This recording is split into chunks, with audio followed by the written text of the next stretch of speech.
I saw me on Mucker Sean Edwards, Maurice Bamford's funeral. Yeah, it's a great funeral. I just want to say it's a great tribute to everybody for the great man. Yeah, as was said, and I'll say it myself regarding Maurice as a coach of mine, and the players will tell you. And the great discussion was on Friday. You know, you either love playing for Maurice or you hate playing for Maurice. There was no in betweens for the great man, but. You know, the passion, what he brought to the game, and the commitment and the enthusiasm was sensational. It was I like David Ward's story, the eulogy, when he was saying that Maurice almost single-handedly invented the coaching manual. Yeah. Because it didn't, there'd been coaching courses with people like Albert Fernie and Laurie Gann, but when Maurice was doing it, he had like the blackboard and the whiteboard, and he was giving out sheets, and it took everybody a very long time to realise that actually he'd made the whole thing up. Yeah, I'll tell you one thing. What Maurice did bring by himself, I would imagine, was the biggest bollockings that he used to give to players. Don't worry about that, because boy oh boy, he could rip into his players, and I've had it myself a couple of times. Don't worry about that. But it was a great turnout for the great man. It's another great character that's been lost to the game. But I'm sure him and Peter Fox will be having plenty of discussions up in the clouds from there now. But yes, Sean was a little bit surprised from there. But yes, Sean was there himself, and he's looking forward to his 4-year stint in France at Rugby Unit as a defence coach. It was very interesting words what he said to me. Why he wasn't going to Wigan. Very, very interesting. Was he off to France? I didn't know. He went to France, yes, as the international defence coach. Yes. Go on. What else is happening? I didn't realise that was news. It is now. It is now, yeah. Oh, it all happens on this programme. All those fools who were listening elsewhere for the last 3 hours, I don't know. David wants to talk about Sean Long going to Harlequins. Yes, that has been broken today. So, what do we make of that? I find it strange because he's the assistant coach at St Helens, so he's gone as assistant coach to Harlequins, hasn't he? And then he's gone as the backs coach, which is that what he is at St Helens, and he's gone there as the attack backs coach at Harlequins, which I find very strange because I've been involved in Rugby United. I went to Rugby United for 2 years when I retired in Rugby League, and they're two totally different games. And one thing what you find very, very difficult for creating space is they've got 2 extra men on the field. The big fat blokes as well. To be honest with you, the big fat blokes get in the way. That's the problem with that game. They get in the way. The players they get in the way when you're looking to put a bit of creativity on because they can't think for themselves. And so I'm very, very surprised at that because he will find it very difficult. He will, because they're 2 totally different games. And when you look, because what you see in Rugby Union, and I'm sure we see it all the time now. We go pass the ball, but they don't. They go phase after phase after phase. And one thing Sean won't be allowed to say to him and say, listen, to have a look up, and then when he wants the ball, pass it, because the forwards won't pass it. They will just go phase after phase after phase. So he's assistant coach at St Helens. He's the attacks coach at St Helens. I can't understand why he wants to go to Rugby Union. I can understand. Very strange. From 2 reasons. One is he'll be paying a lot of money. Well, there you go then. And also, I think it's a compliment to our sport. I think when you look at the amount of coaches that are being taken on by rugby union clubs because they clearly don't have within their own ranks the expertise for how to move a ball in the same way that we do. They clearly admire the running game that we've got with. Well, why aren't you part of the Great Britain setup then as a tax coach then? I just... Why is Andy Fowler the defence coach for Great Britain then? Why is it Sean Edwards part of the Great Britain setup? Why is it Mike Ford part of the Great Britain setup? Maybe that. I'll tell you why, Phil. Because our game don't want them, so they've got to go somewhere else. But I think Sean is wanted. I think it's more to do with the fact that the people that make those appointments at the moment probably don't see them as part of it. We don't play enough international rugby. I agree. In Sean Edwards in rugby union, if he's an international coach, will get probably 10, 12 tests a year. That's a job worth having. Whereas here, we might get 1 every 2 years. So it doesn't matter who's our international coaches in some respects. There isn't a career progression in the same way in that. I just think it's a compliment how many, to our sport, it might harm us that so many of our talented coaches go and work in another sphere, but they clearly can't develop coaches themselves that have the same attacking vision that we've got. In rugby league, and the other interesting thing was that all of the coaches that Rugby Union got to start with were defensive coaches. Because they looked at the defensive Super League and thought, what we need to do is we need to get guys in that can teach our guys how to tackle. The defence in Rugby Union now is so good that they need to take our guys that are involved in attack to try and break down the defences that we've created for them. So I think it's really... I can see why they would go for him. I could see why he would go. I think that St Helens are astute enough to realise that they've let him go in the knowledge that they've got Richard Marshall coming in, who I think is that confirmed? Is it? No, not yet. But Richard Marshall's got to sit down as he? As an assistant coach, taking Sean's role. Oh, right. So I think that's the plan. Right. So again, somebody who didn't, like you said, there aren't enough jobs in rugby league. Someone who lost their job in rugby league will come back in as an assistant at St Helens. So it's all part of that recycling. In some respects, it's good that Richard stays in the sport, but we lose Sean to achieve that. But I still think we should take this as a compliment. Yeah, no, fair play to Sean Long. I'd just be surprised. He's had a couple of roles elsewhere that didn't work out for him. It'd be interesting how he gets on with that side. Well, he's been. Is it Samoa? He's been. Is it Samoa or Fiji? He's been assistant coaches there. He's been international. It seemed to be a natural fit at St Helens. I know that's the club that he had all his success at, but he just, to have him as the ingrained Saints guy that's come through that system and Holbrook with the fresh ideas, it sort of worked. Yeah, how have they been doing in the Rugby Union League, Harlequins? Are they up there? Are they where are they? The mid-table? Are they anywhere near? I'll find out. But Wolver the show is going to find it very, very, very.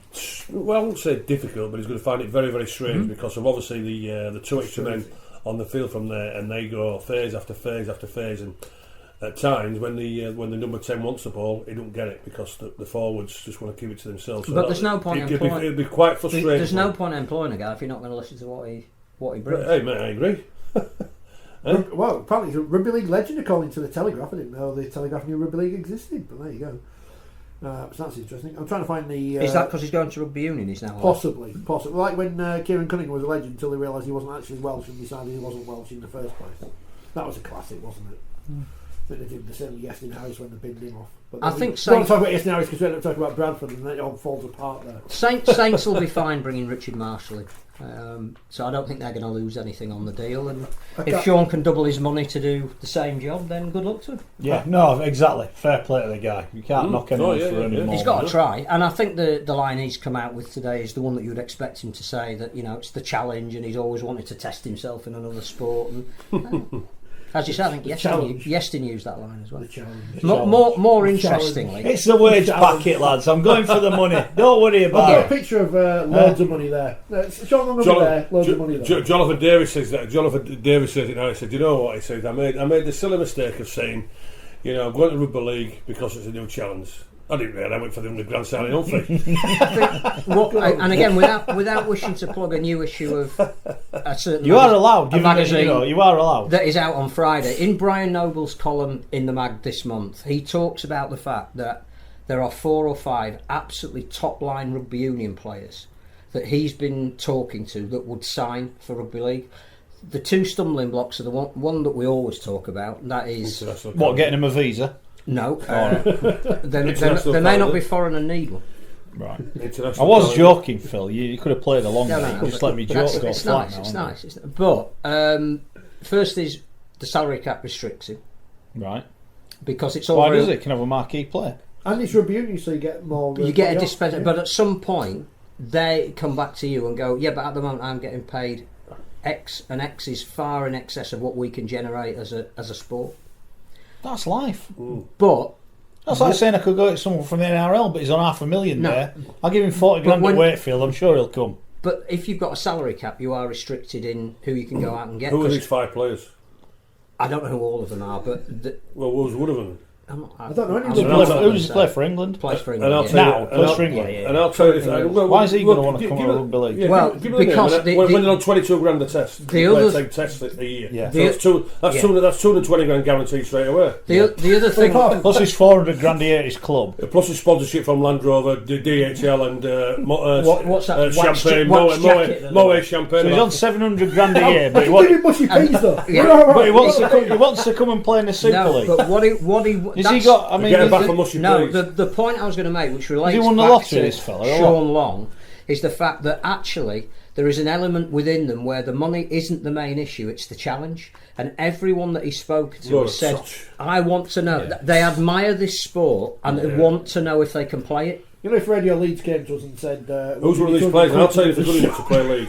Name one of these. Give me one of these names. I'm not going to betray a confidence. No, I think that's fair enough. But I also think it's very easy to say, they'd come. Yeah. Right, he could go. All right, go on then, Brian. Get your checkbook out. Yeah. He might be in charge of the club next week. Anyway, when they get a new gaffer, might be already. Yeah. Do you not want them bits or what? I'm saving. Anyway, you save them for later. Yeah, until you go. Here's 700 grand. You want to come and play Toronto? And they go, no, I'm alright. I'd rather play for England. Yeah, you can't. It's very easy, isn't it, to say there are players that would come. Part of the Sean Long is undoubtedly going for money, but there is something behind people that want to challenge themselves. Yeah.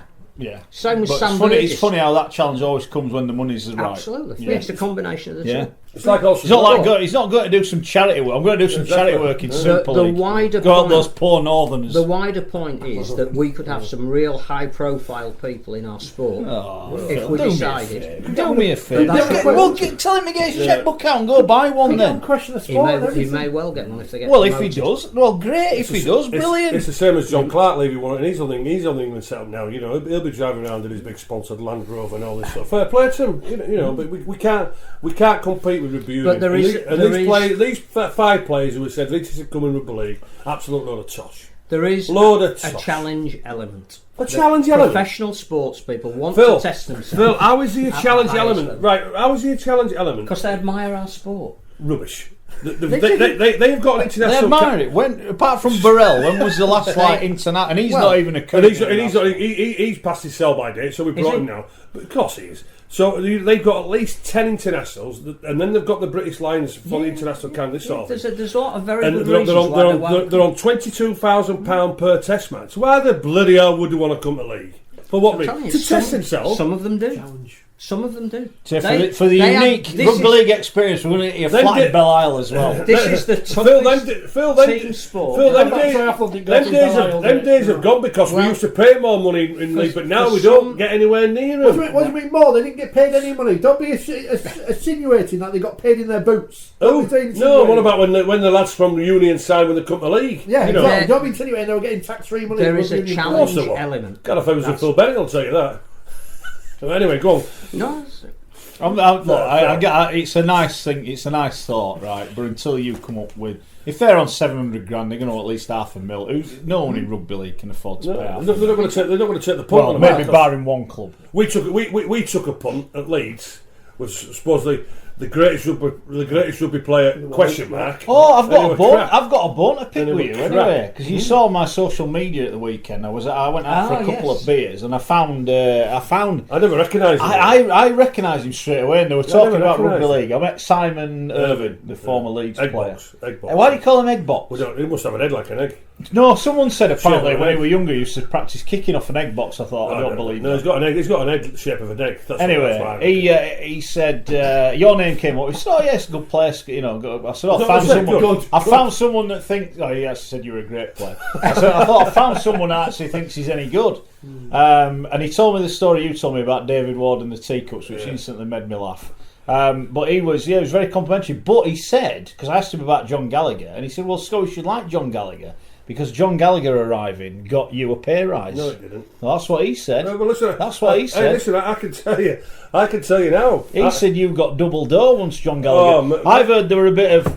Hey. Excuse me. Excuse me. He's on how much? I'll tell you exactly the story. He broke it to me. Neil Cardigan with Papua New Guinea. He said, "Oh, Schoey, can I have a word?" So yeah, of course, can you? Have you heard the world record song Leeds have made? Oh, is it? Is it? Oh yeah, Rugby Union, John Gallagher. Who? All right. Anyway, so I thought, I've got to make some inquiries here. Anyway, so I made some inquiries. Chief Executive Alf Davis. Alf, was this John Gallagher? What's all this about? 350 grand? No, don't hear. Don't hear what this. And at the time, I was on 20 grand a year. I was on 20 grand a year. Saying, Alf, what's this crack here? 350 grand. No. Don't believe anything. It's nowhere near that figure. So I never got a pay rise. I got some extra money when Lawton came along, because if not, then it would have been. But when John Gallagher signed, did I get a pay rise? One little bit. And again, another chief executive telling the player lies when he's asking the question. John Gallagher, fair play to him. Signed for Leeds for 350 grand, £75,000 signing on fee, and 45 grand a year. He was paid double money than what I was on, and I never got a pay rise. I tried. I bloody well tried. I battered Alf Davis's door down 5 times. Don't worry about that. But I didn't get a pay rise. I can tell you that. It's come from the horse's mouth. He was. He was. Yeah, he was. And he. I don't think he's a fan of Doug. No. Well, none of us were. Yeah. None of us were. Well, somewhat. Except the Widnes lads he brought in were. Well, they were. Yeah. But, so there you go. So that was quite interesting. Good boy. Good goal kicker. Oh, yeah, good goal kicker. Yeah, good golfer as well. And yeah, it was he came to his first training session at Leeds. He come from Rugby Union. Which Rugby Union did he come from? He went to Keith, didn't he? Yeah, he finished up at Keith. Anyway, so his first training session at Leeds, and he came, and then we didn't have a clue we were. And this smart kid, this good-looking lad. So he had full head of hair. He was a smart-looking kid and whatever. So he came, and anyway, so we were running around how we doing. Then we get ripped into it, and whatever. Then all of a sudden, we are behind sticks. I bet he's had his tea before he's come training. Exactly. Had the full mashings. That's what you can do with Rugby Union. He had the full mashings. We started training at 7. He had the full mashings at 5:30. It was all over Edinburgh by 7:15. That was his first. So that was the impression. What he made on the lads, thinking, "Here we go, another show point in Rugby Union player." Good. But he wasn't a bad player, Simon. He wasn't a bad player. Yeah, old egg box. Yeah. We've been asked. Hi everyone over in the UK. Well, I'm here to tell you that come October this year, I'll be travelling to the UK to do a week-long talking tour. I'll be talking about everything in my life, my rugby league career, how I started, and of course how I finished this year. I'll be travelling to Leeds, St Helens, Hull and Doncaster to do live events. Go to rmsportsevents.co.uk to get all the information. I'll also be playing a couple of games of rugby league against an old foe of mine, Adrian Morley. The events also support Life for a Kid. Can't wait for it. It's going to be great fun. I love the UK. See you in October.